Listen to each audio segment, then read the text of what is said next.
Hello and welcome to Space Talk with American Astronautical Society.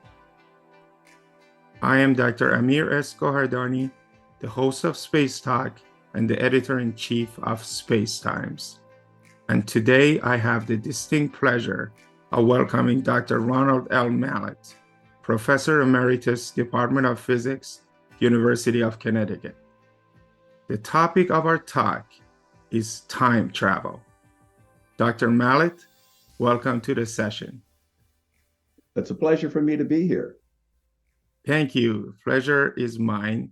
I'm really fascinated about this topic of time travel, and I think every one of us at some point in time in our lives have thought about it. Before we dive into your story and your interactions with time travel, would you share a little bit about your educational background? Yes, I got my PhD from Penn State University in physics, and I got my bachelor's, master's, and PhD. Specialization was Einstein's general theory of relativity, which included black holes, the Big Bang theory of the universe, and relativistic cosmology and time travel.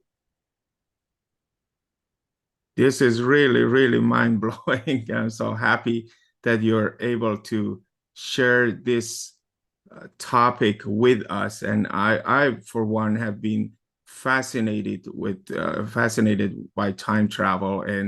And one of the early interactions, I guess, in terms of understanding space and time for me was due to my father. And I think you and I shared this common denominator about our admiration for our fathers. Oh, yeah. And yes, and my father is still my idol. He will forever be. He's an aeronautical engineer. As a young kid, I was fascinated about the things that he did. And my passion for space started really there because he would bring movies such as the Stanley Kubrick's 2001 Space Odyssey. And there is one scene in that movie with very eerie music that I always turned to mute because it was too scary for me as a kid.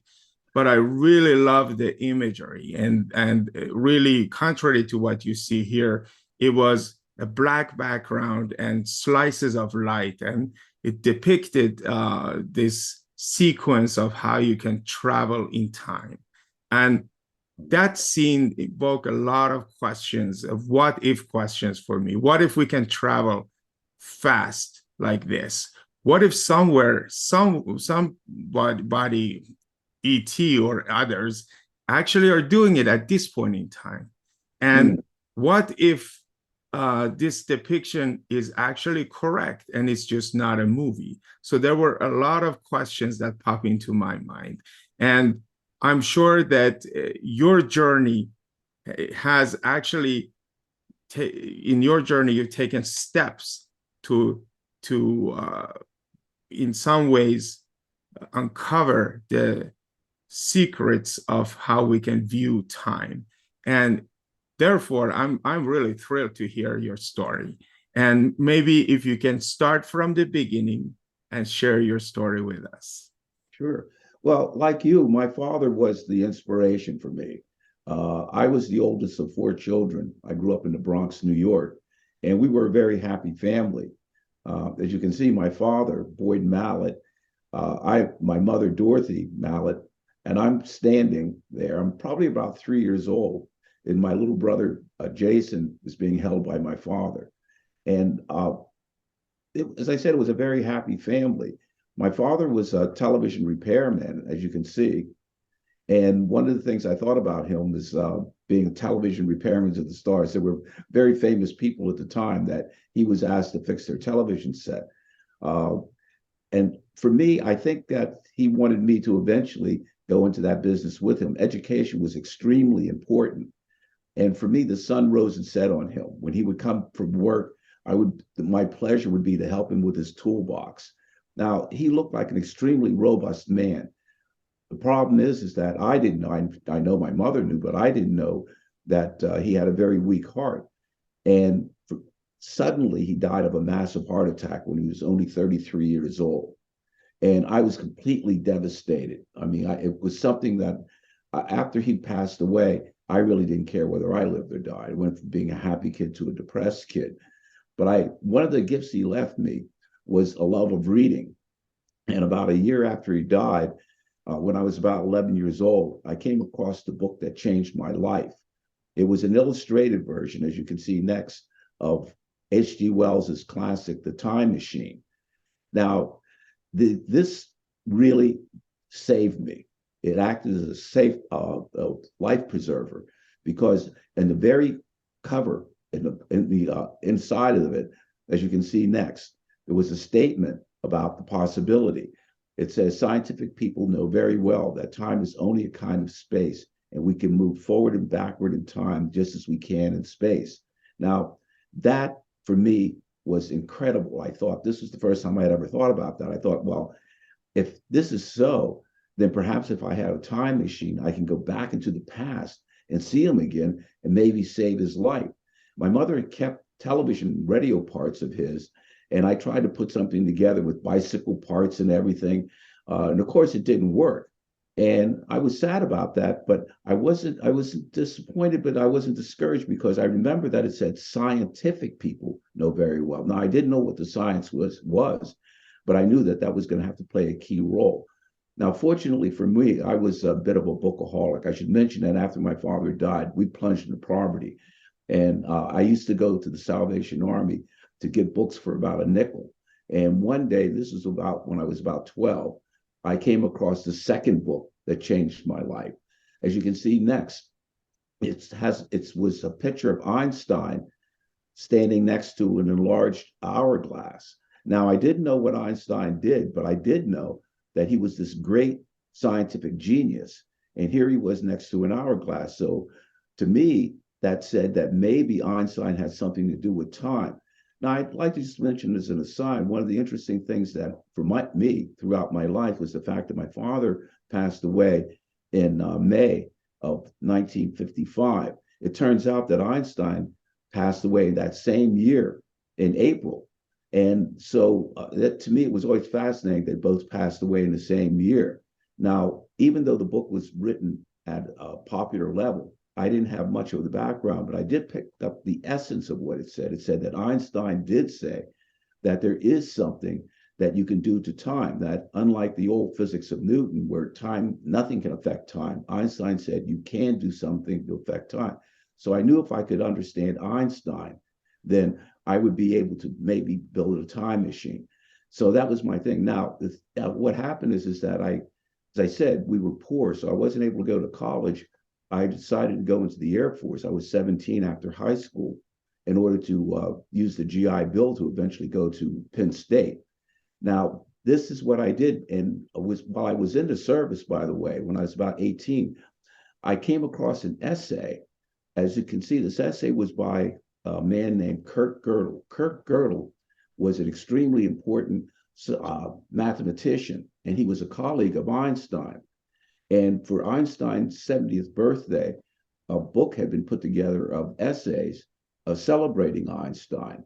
And Kurt Gödel actually solved one of the famous equations of Einstein's gravitational field equations, which I'll talk later.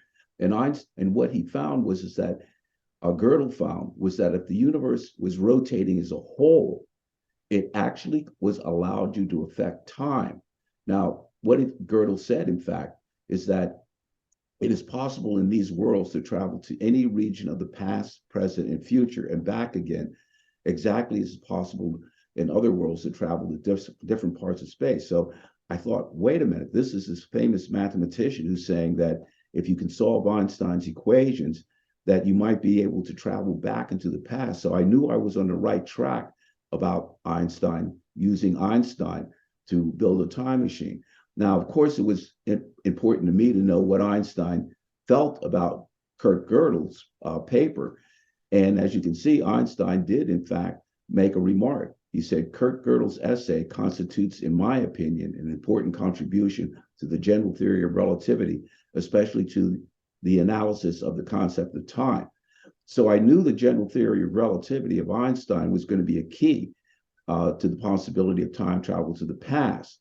So that was what launched me. Now, after I got out of the Air Force, I started at Penn State, and eventually I got an education learning about, I have to say, it was many, many courses in mathematics and physics before I got to that point. And Einstein had developed two theories. His first theory was called the special theory of relativity. And in a nutshell, the special theory of relativity says that time is affected by speed.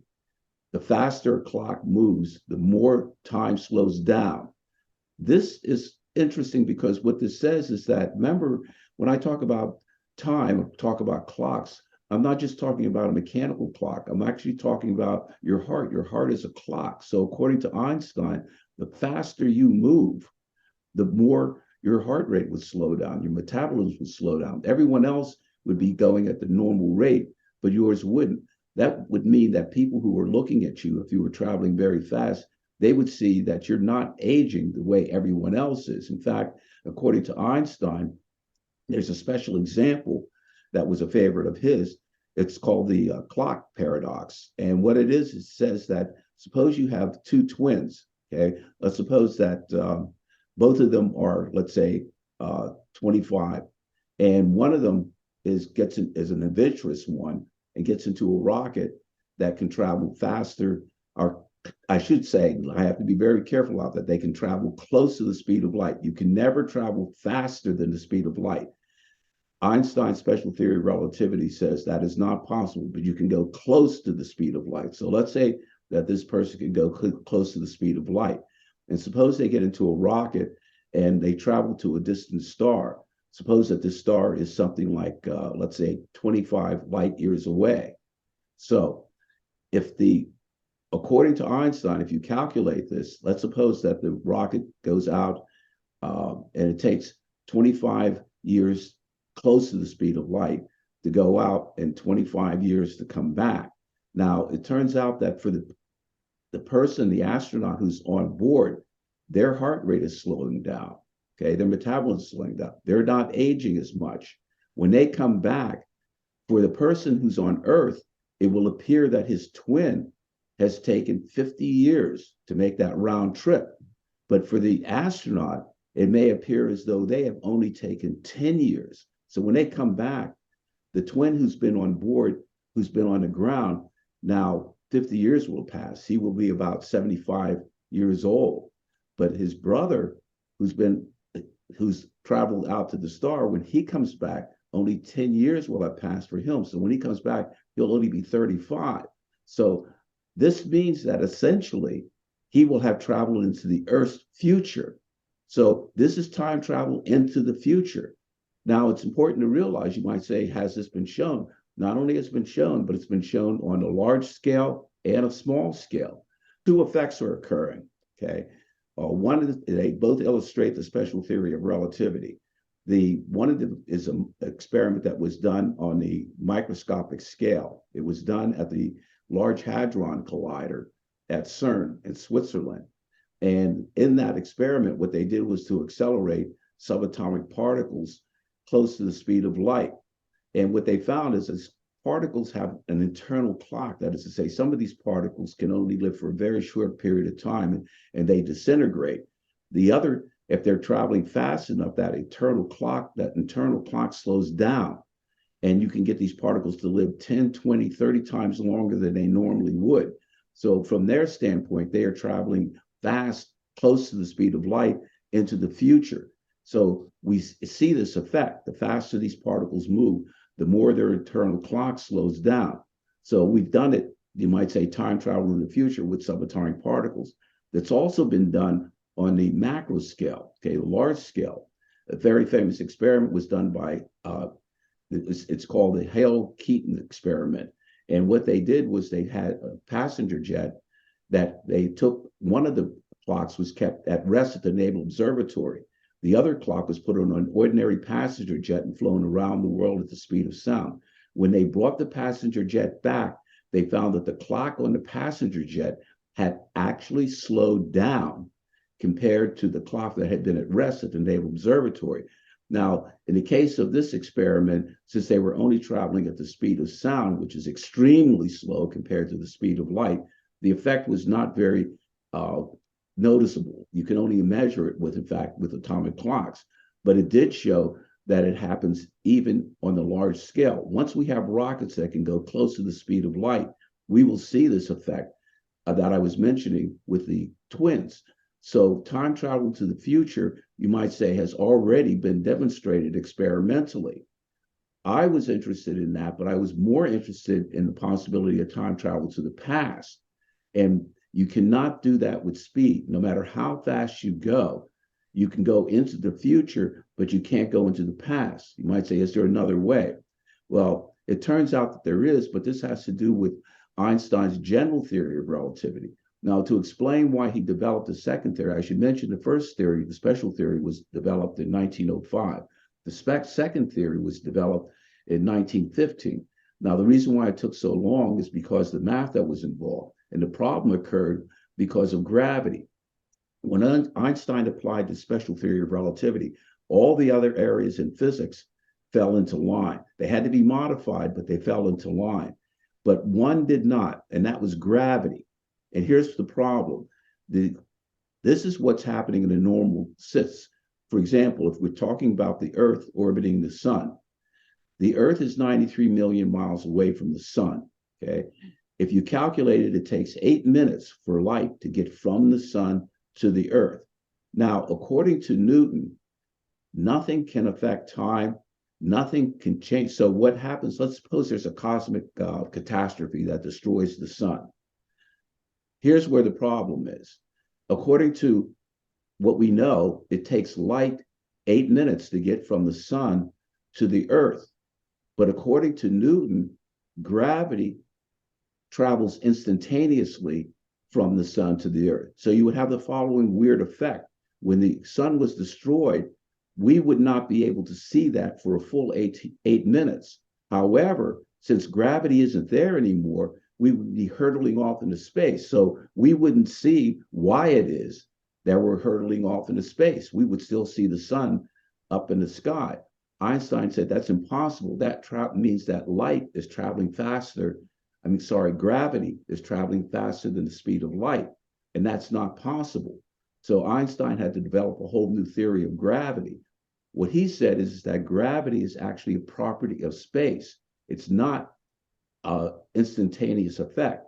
And to give you an example of what he meant by this, suppose you had a small trampoline, say a rubber sheet, a taut rubber sheet, and suppose you put a bowling ball on that rubber sheet. What's going to happen? The bowling ball is going to curve the rubber sheet. Now, what Einstein said is that suppose I put a marble on that rubber sheet. If I let go of the marble is going to move towards the bowling ball. If I take that marble and I give it a little sideways motion, it's going to move around the bowling ball. Now, he said, suppose that the rubber sheet is transparent. So the only thing that you can see is the bowling ball and the marble. So now if you go back, you would say that, oh, well, since you can't see the rubber sheet, you would think that somehow the bowling ball is pulling on the marble. But you know that's not what's really happening. And Einstein said that's what's happening in space. The sun is not directly pulling on the Earth. The sun is just bending the empty space around it, like the bowling ball bending the rubber sheet. And the Earth is just like the marble. The Earth is just simply moving in that curved space like a skater on a roller derby ring. So Einstein said what gravity really is the bending of space. Now, you might say, how does that solve the problem? Well, let's go back to the bowling ball. Let's suppose that I take the bowling ball suddenly off the rubber sheet. It's going to be causing a little bit of a vibration that'll go out to the marble. What Einstein said is that's what's going to happen with the sun. If the sun is destroyed, there's going to be a ripple of the space. Those ripples are called gravity waves. And if you calculate how long that gravity wave takes to go from the sun to the Earth, it takes 8 minutes, okay? In other words, what this says is that gravity can only travel up to the speed of light. Gravity is not instantaneous. So this solves the problem.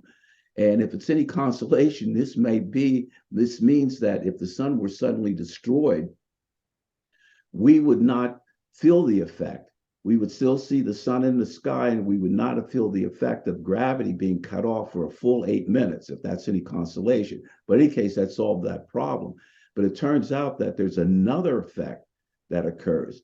In Einstein's theory, space and time are connected. Time is also affected by gravity. And this means that, according to Einstein, the stronger gravity is, the more time slows down. What this means is that a clock here at the surface of the Earth is actually ticking a little slower than a clock at a high altitude. That's important. Now, in fact, it's something that occurs in our everyday life. Has to do with the GPS system. This is a real effect. In the GPS system, there are satellites orbiting the Earth right now. And the way the GPS system works is that there's clocks on board these satellites, and a signal is sent. A series of the satellites are in geosynchronous orbits, okay? Any three of them are covering a certain patch of the Earth.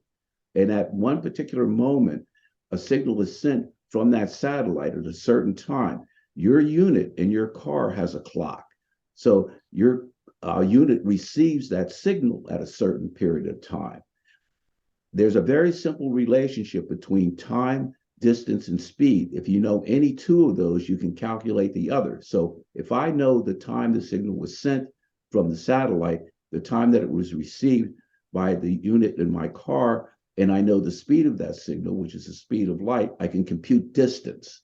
That is how the GPS system works. When they were setting it up initially, they were assuming that time was not being affected, that it was just part of Newton's system. Remember, according to Newton, nothing can affect time. So they were assuming that the rate that the clocks on the satellite were ticking was exactly the same as the rate in your unit. So when they set up the system, it was giving wrong locations. When they consulted with the physicists, they realized that they had to take into account Einstein's theory of gravity, which says that time is affected by gravity. That means that because your unit is close to the surface of the Earth, your unit in your car is actually ticking slower than the clocks on board those satellites. So every time I get into my car and I use my GPS system, I give a little nod to Einstein, because without his effect of gravity on time, our GPS system would not be working.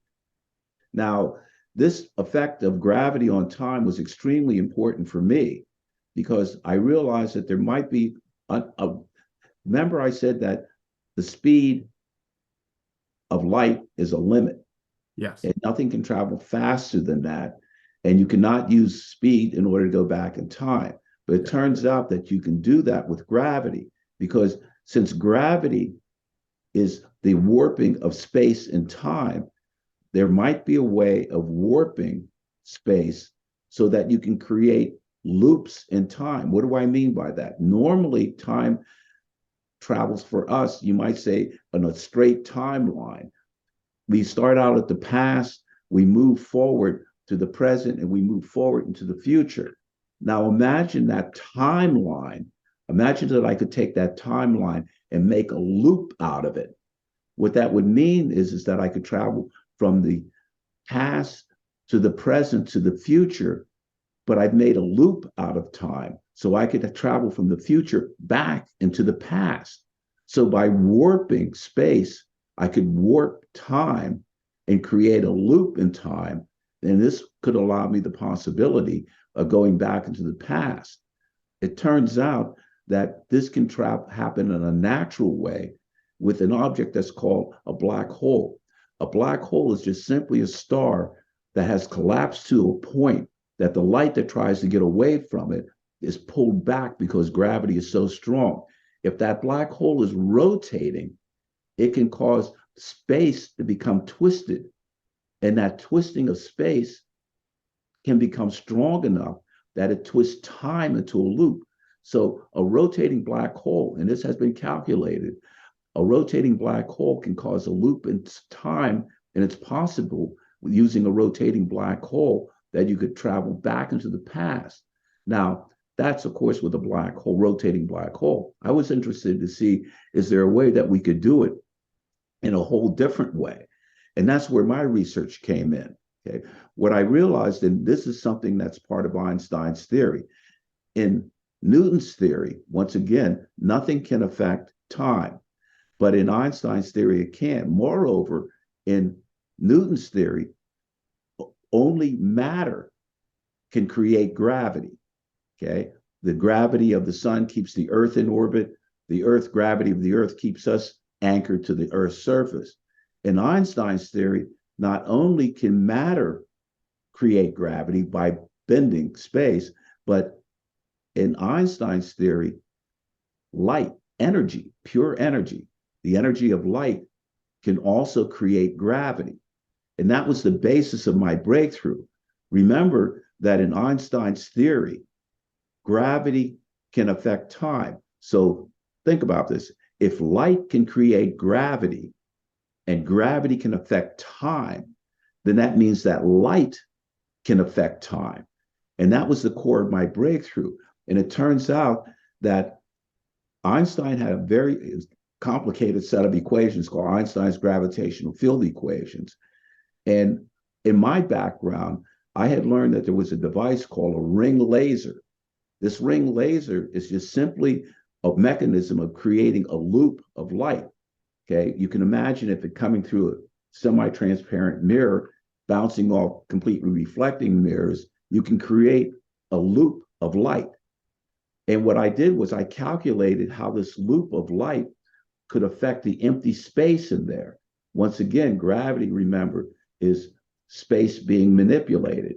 So what I found by solving Einstein's gravitational field equations, I found that a circulating beam of laser light can cause a twisting of the empty space in itself. Now, a way of thinking about this is that imagine you had a cup of coffee and think of that coffee in the cup as being like empty space, and take your spoon and think of your spoon as being like the laser beam. What happens whenever you, let's say, stir the coffee? When you stir the coffee with the spoon, the coffee starts swirling around.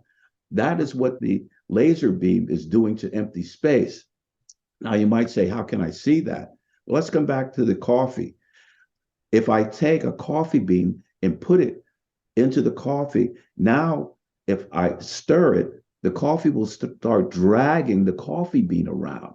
Right. So you might say I could see the effect of the spoon stirring the coffee by looking at the coffee bean moving around. The thing to think about in terms of the circulating light beam is, suppose I take a neutron, as you know, is part of the atom, the neutron, and I put it into that empty space. Then when I turn on the circulating light beam, it should cause the empty space to become twisted. The way I can see it is that all of a sudden the coffee bean will start jittering around the coffee bean. So in this case, I mean the neutron will actually become jittering around. And if you think of the neutron as being like a spinning top, that means that you will actually see the twisting of that spin. So you'll know that the empty space is being twisted. In the case of the circulating light beam, is that the neutron will all of a sudden start moving around due to the empty space being swirled around. Now, once again, remember that I said space and time are connected to each other. So this twisting of empty space will cause a twisting of time if the twisting of the space is strong enough. And that means that, once again, if we think of the normal straight line of time going from the past, present to the future, if the space in here in the circulating light beam is twisted enough, it will cause that timeline to become twisted. This means that by using a circulating beam of light, not only can I twist space, but if that twisting is strong enough, I can twist time into a loop. So this would allow me to have a laser-driven time machine, essentially, for traveling to the past. The fundamental equation that I came up with after I solved Einstein's equations was reduced to a very simple equation. The omega in this equation refers to the neutron, the spin of the neutron. The rho in this, the g in the equation refers to actually Newton's universal constant of gravity. The rho stands for the energy of the laser beam. The A stands for the size of the square of that loop.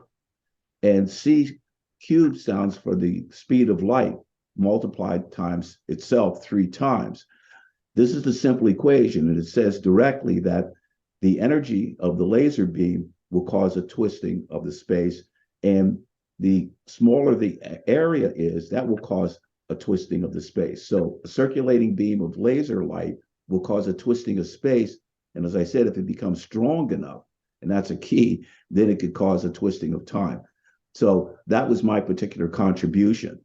And this is a representation that shows what this might look like. Now, I should mention this is just simply a demonstration model. I'm a theoretical physicist. That's important to understand. Einstein was a theoretical physicist. As an example, he came up with that famous equation equals mc squared. It should be emphasized that Einstein was not part of the building of the atomic bomb. He did not do experiments with atomic energy. That was done by experimental physicists, but he came up with the mathematics. I came up with that basic equation that shows it's possible. Experiments have to be done to actually do it. This represents what it might look like conceptually if the experiment is done. And what we're trying to do is try to get the sufficient funding for doing that. I should mention that people sometimes forget about how expensive real scientific experiments were. Back in 2017, the Nobel Prize was won for the observational experiment that showed that if two black holes collide, they can cause ripples of space that are called gravity waves. It costs out that experiment, it costs about $1 billion.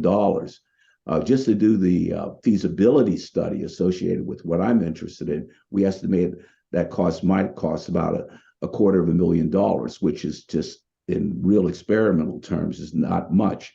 So that's what we're trying to do, is to get the funding for that, for the actual experiment. However, we know theoretically that a circulating beam of light will cause a twisting of space. And if that is strong enough, time will be twisted as well.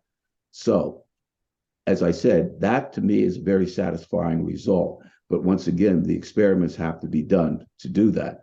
Now, what I'd like to leave with people is the fact that the work that I've done and any of the serious work that people find, that it should be based on Einstein's theories. The reason why I take my work seriously, and that my work has been published in standard peer-reviewed journals, is because it's based on Einstein's theory. There are other physicists who have looked at other ways of going back into the past. One of them is using wormholes. Kip Thorne is one of the people who won the Nobel Prize for the gravity waves experiments, has looked at the possibility of wormholes, allowing the possibility of time travel in the past. Another way is there's these things called cosmic strings. These are strings of matter in space that are left over from the Big Bang. And if they move past each other, they can cause loops in time. This was looked at by a man named Richard Gott at Princeton. So there are many other ways.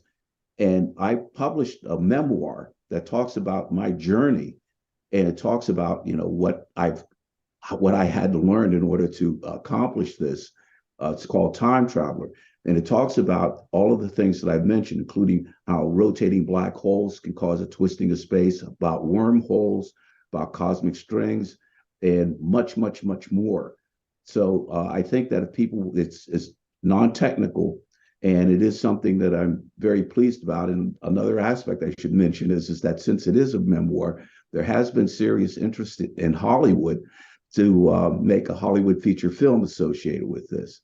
And so I hope that this has been helpful for people. And you can also see YouTube of my work as well, which will give you more of an insight into Einstein's theory as well as in my theoretical work. Yes, wonderful, Dr. Mallett. One of the questions that popped into my mind, first and foremost, sorry about the loss of your father. And I'm very, very certain that he's very proud of you and your accomplishments. And as this journey has really been a time travel for you to try to find a way to go back to the past and in some ways revisit your father. I find it very interesting that as a theoretical physicist that you went to such a depth to try to uncover what we know as a premise from Einstein's work. And I believe that the skeptics about this, obviously, in any discipline would be the experimentalists.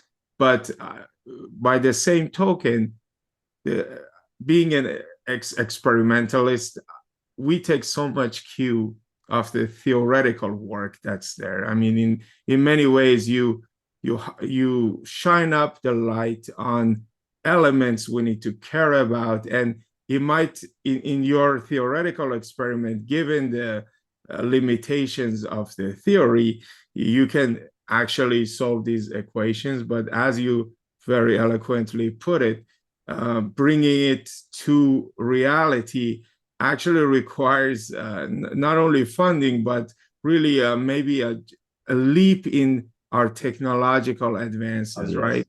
And as you explained, what kind of power levels are we talking about? Is it possibly at a minimum to be as close as the speed of light in our space travel that could potentially unveil some of these thoughts that you had in terms of experiments? Do we need to be at that level of speed in terms of space travel to be able to see any glimpses of this?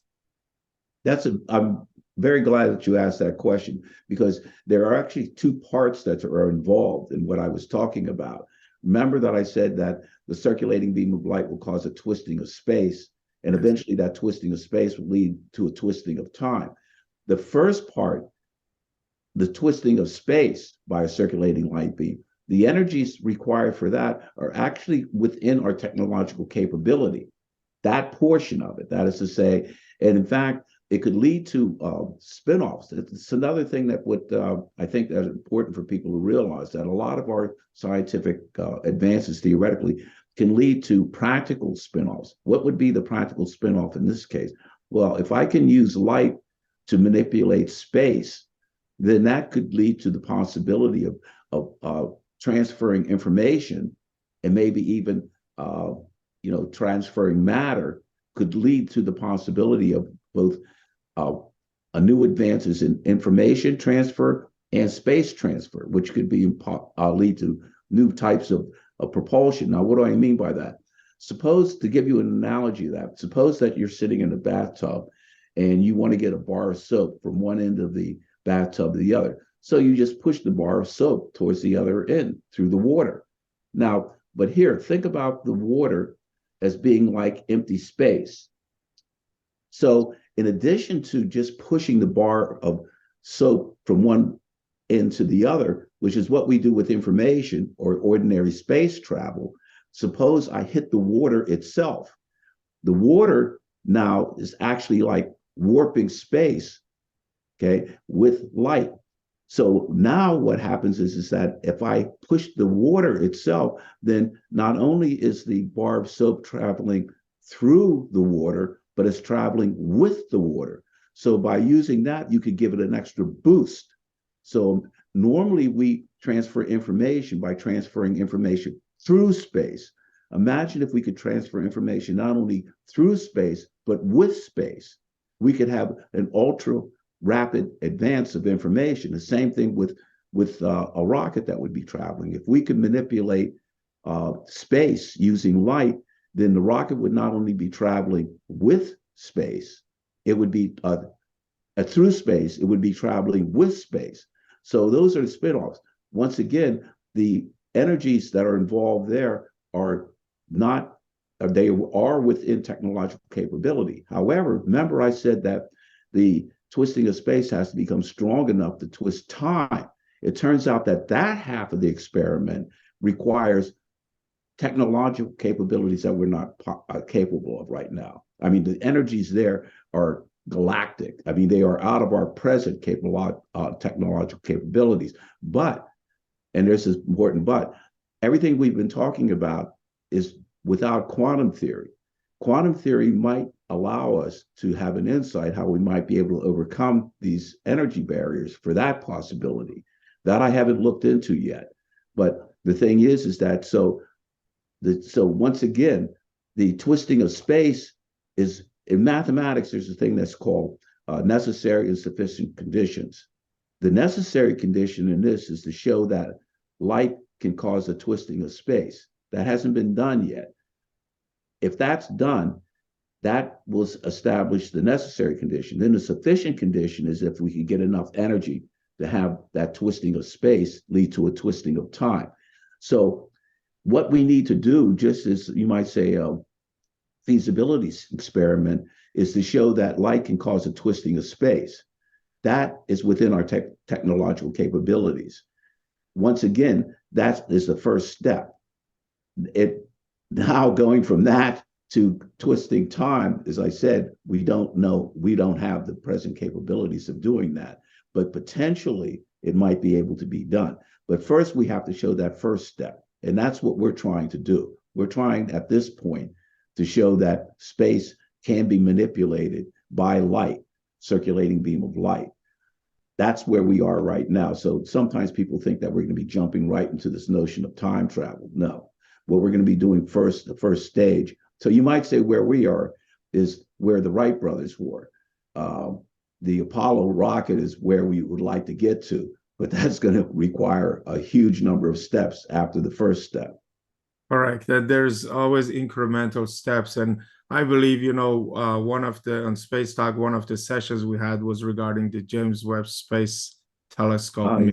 And certainly with instruments now in space, we can get much more insight into the behavior of space-times and certainly how light interacts with surrounding space. And I think that over time, these observations can lead to additional insights that we don't have at this point in time. And for me, hearing you basically breaking down this and dissecting this topic in such a fascinating way is really, really mind-blowing. And I wanted to just take a few moments of your time and ask you a little bit about the life of a theoretical physicist and potential career tips you might have regarding physics, engineering, or any of these sciences that you believe could advance humanity. Yes, well, thanks. The thing is, for a theoretical physicist, of course, one of the important things is to realize is that all engineering is based on physics, essentially. So one has to have a firm foundation in physics in order to be successful in any of the engineering disciplines, okay? But for being a physicist, mathematics is the root, okay? Especially for a theoretical physicist. That's one of the most important things. So anyone who's thinking about going into physics, and especially if they're going into theoretical physics, they should take as much mathematics as they can. In fact, when I was at Penn State as an undergraduate, I was taking so many math courses that I could have become a math major. And in fact, a lot of people in the physics department thought that I was a math major because of that. So that is really important, is to understand that mathematics are very important for becoming a physicist in general, but especially if one wants to become a theoretical physicist in any of those theoretical disciplines. The other thing I think that's important as a career tip is the fact that once you've decided that you want to go into that as a career, it's going to be a long-term process. You can use physics at any level as a career, but if you want to be a research physicist, you have to go on for your PhD. So you have to realize that there's going to be a long-term commitment to do that. And that was the case for myself. So that's, for me, then math is going to be key. And if you're planning on making physics as your career, you're looking towards a long-term goal. So you have to commit yourself to that. And I mentioned in my book, incidentally, typically what it was that was led into my particular background. And there are many, many other biographies about physicists that will help in that particular direction. But that would be my goal, my recommendation, is that one gets as much mathematics in one's background as possible, as well as the physics courses that you're going to take. that is for a theoretical physicist. Yeah, so Dr. Mallett, so I have to ask you these questions, and this is on behalf of people who are not, they don't see the immediate passion of becoming a mathematician or physicist, or they found the equations to be difficult. And in some ways, as you said, this is a long journey. What is a motivational factor, at least from your perspective, that can lead to opening these magnificent worlds? And I believe that having taken part in of that, really that journey, I've noticed that sometimes the application of what you're trying to do was an inspiring moment for me. Not necessarily, the becoming a mathematician. Of course, I was a aerospace engineer, so I really need to have some level of application to what I was doing. But from your perspective, for people who are they have math phobia, or they're just afraid of the topic, what was some of the motivational factors initially for you that you overcame to get to where you are? Right. Well, the math phobia, I mean, unfortunately, I think that a part of that has to do with education. I mean, I was fortunate enough to have teachers who really were able to show the connection between this. But here's the key thing for me.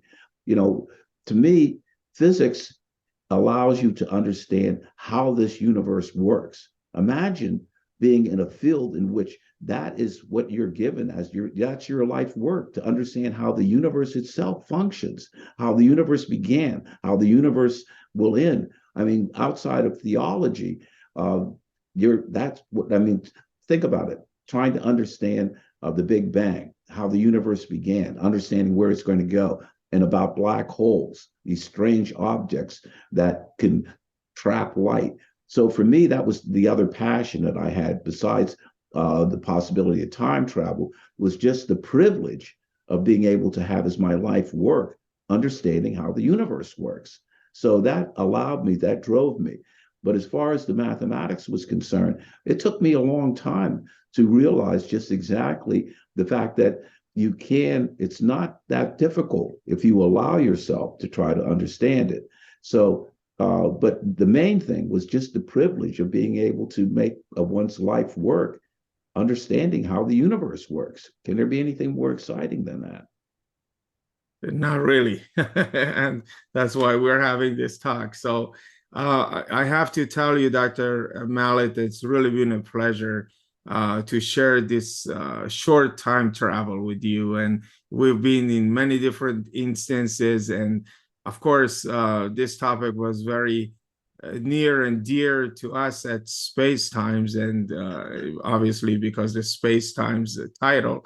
Right. And certainly it was very inspiring. And I was pleased to hear that even in your journey, there are always hiccups, and there are ways in which you have to overcome obstacles. And many people who actually go through this journey, they find that they maybe perceive that this end goal, it just comes without any struggles, but that's really not the case. And That's right. I see it now, even with your fascinating discoveries, that there's still the other level of trying to showcase everything experimentally, and it's just part of the game. But I That's think right. looking back, you have really set your mark here, and it was really fascinating to me to hear this story. And again, I'm very certain that your father is very proud of you, and Thank I'd you. like to thank you so much for